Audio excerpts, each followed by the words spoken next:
Hello, everyone, and welcome to Mind Your Mental. Just a reminder that this podcast is not meant to be a substitute for a relationship with a licensed mental health professional. I know they are hard to find, and I get that. I have a bunch of resources on my website if you need them, but I am not your clinician. I am a psychologist, but I am not your psychologist. So if you need any specific help, please look for the help of a licensed mental health professional. Learn all you can learn from the podcast. Enjoy the episode. All right. So everyone, welcome to the podcast today. Today we have Elliott Connie, who is a licensed mental health professional. He has a Master of Science in Professional Counseling, and he actually focuses on solution-focused based therapy, which I haven't had anyone come on who focuses on that as of late. So I would love to hear more about that. So tell me more about yourself, introduce yourself, and basically just tell us why you're awesome and just go from there. So my name is Elliott Connie. Like you said, I'm a licensed psychotherapist. I'm based here in Dallas, Texas. I've written several books about solution-focused brief therapy. I've traveled the world delivering lectures, workshops, and keynotes all around the world at conferences and things like that. I'm really, really passionate about helping people improve their mental health, in particularly African Americans and people of color, and our whole culture. I think the psychotherapy field wasn't really built for us, and I think it's been a challenge for us to benefit from it. So in the past few years, representation has meant a lot to me. And I don't just mean like being a therapist, but I mean like showing up as my culture as a therapist has meant a lot to me. And, it's been cool. It's been cool. So I do a lot of work in the media and in television and stuff like that, and run the largest training organization in the world dedicated to solution-focused brief therapy. And it's exciting work. I can't believe I get to do the job I get to do every day. I love that because I always state that, like, I have 2 children. I'm like, I can do my job, like, on my head. Like, I love every single aspect of it. Black mental health, education. I have so many roles because I'm a full-time professor and a psychologist and do research, but I always feel like I'm an educator first. This job is amazing. I could do this on my head. I could be home with my children for a full day, and I just feel like I just be taking gut shots. I'm like, why is this just so much? And my husband is like, you've worked all week. And I'm like, it don't feel like this. It does not feel like this. It's just so much simpler. And I think a lot of times people think psychology and mental health is like ridiculously complicated. But once you lean into like foundational principles and you have a theory and something that you go along with, like you with solution-focused brief therapy, it's actually pretty clear. I kind of see it as living according to your values. Like, knowing my values makes decision-making really easy. If it goes with my values and it's not ridiculously inconvenient, it's going to be a yes. If it doesn't, it's just a simple no. Like, it's very easy for me. So tell me more and tell us more about what is solution-focused brief therapy.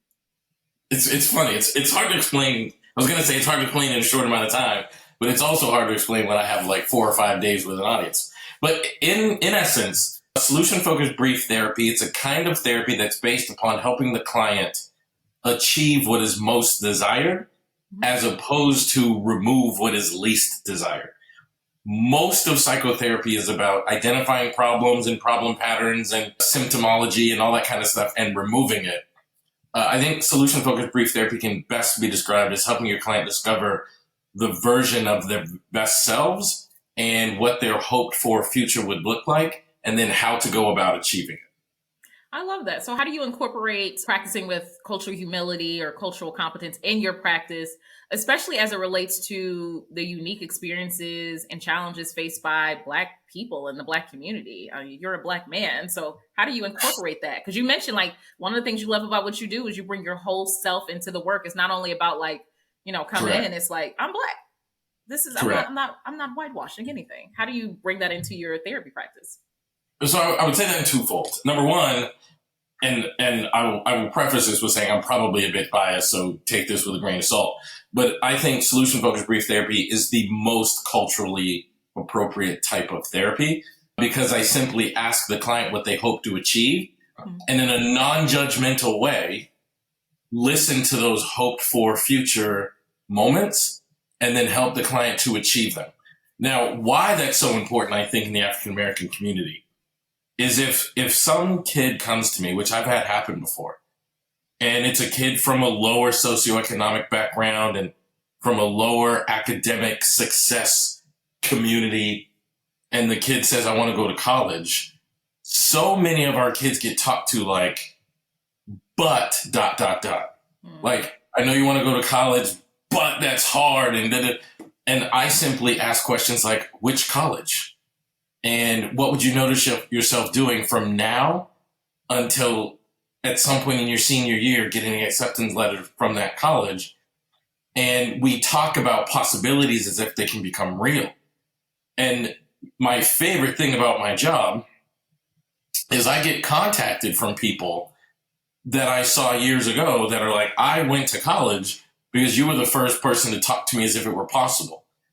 And literally, the most transformational thing you can do for any human being is talk to them about their future as if it were possible, completely ignoring their past.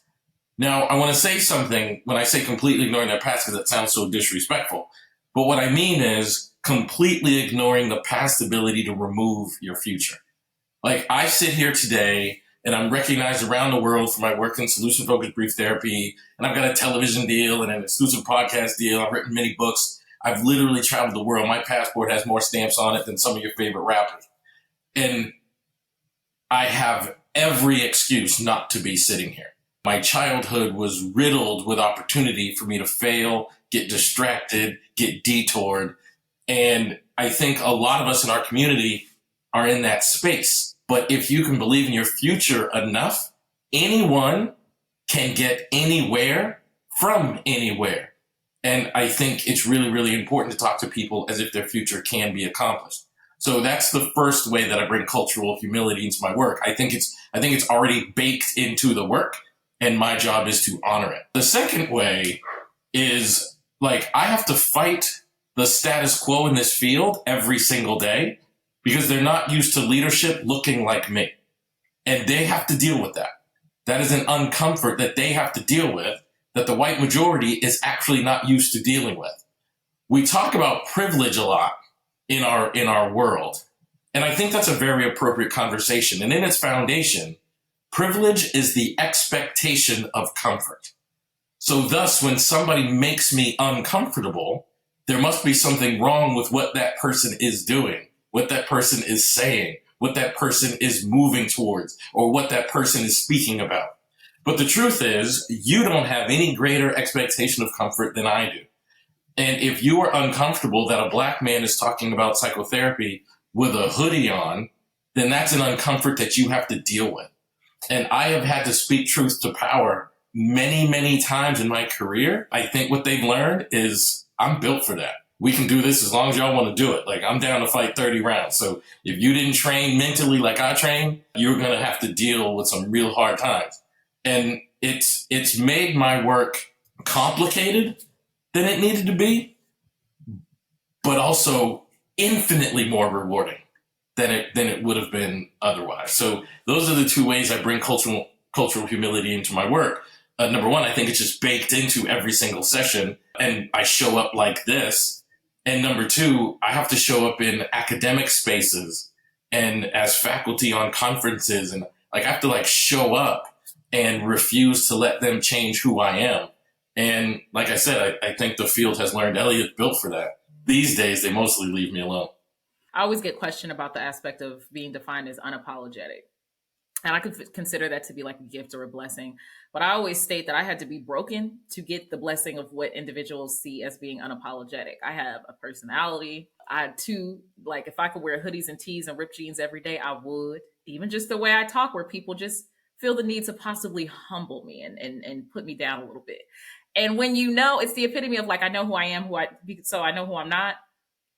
And I know that I does this, you know, like in terms of like therapy, I practice. Professor, I'm teaching the students, teaching the clinicians, doing presentations, publishing articles. It's like, listen, I don't know everything, but I know what I know, and I know this.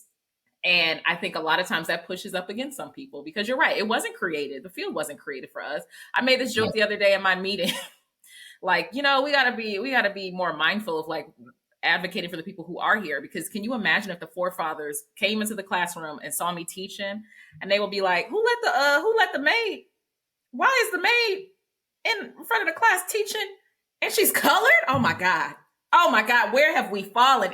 We have just gone downhill, right? So being in that realm as a licensed mental health professional, and I think, just like you mentioned, for the clinicians listening, y'all know I always state, like, people are gonna be how they're gonna be. I remember getting a post about, like, asking why I was wearing a t-shirt or something. It was like a Black Pride t-shirt. And they said, "Where's your white coat?" And I said, "Well, here's the gotcha. Everything I wear is a doctor uniform because I'm a doctor and I'm wearing it." You see what I'm saying? So, like, this is all, it's always going to be a doctor uniform. But I think it's helpful for clinicians in training who are listening to this to understand that it's not going to stop, and neither should you. I still get those conversations. I still get that. And I'm like, hey, I'm amazing. Back up and listen and learn, or leave and don't. But, like, I'm gonna be here either way. So anyone, a lot of clinicians listen, please realize that every single stage of your career, it's going to happen. And somebody's going to blink. Don't let it be you. Always understand, where you come from, like the intellect. I know my citations. I know my sources. Half the time I'm citing myself. So, like, just come out there and feel comfortable, because the whole aspect of being unapologetic, like, and knowing where you're coming from, you gotta feel comfortable in that. Because people, it doesn't mean there's something wrong with you. I've always stated it's more of a them thing than a you thing. It's not like a race issue. It's a racism issue. It's not me being Black. It's about what my Blackness apparently means for you. And how that brings stuff out of you. More recently, I've actually fallen a little bit out of love with the term unapologetic. And I've started... Oh my God. I fall out of love with words all the time. Tell me why you don't like this one anymore.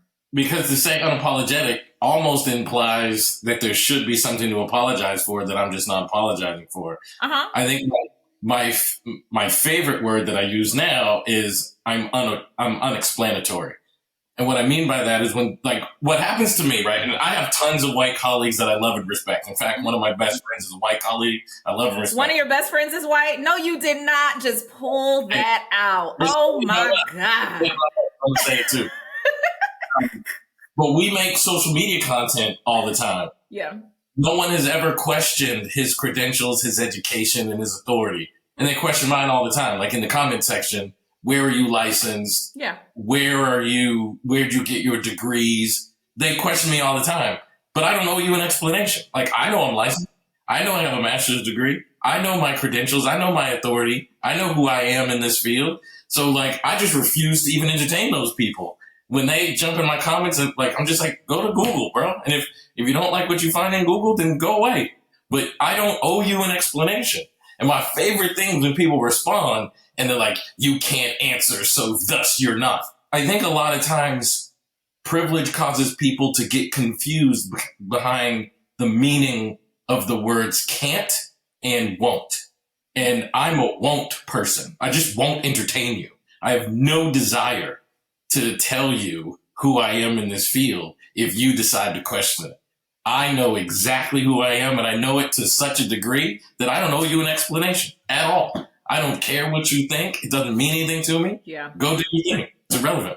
Hey, everyone, just a reminder that Mind Your Mental is not just a podcast. It is also a amazing community, if I do say so myself. It's phenomenal. I mean, you get more access to me. What more could you want in this life? So if you want to join the community, if you're not already on the community, go to my social media. My social media is the same, Raquel Martin, PhD, and DM me the word community so you can get details on joining this amazing flipping community. You get more access to me, y'all. Like, I'm a delight. All right. Hope to see you there.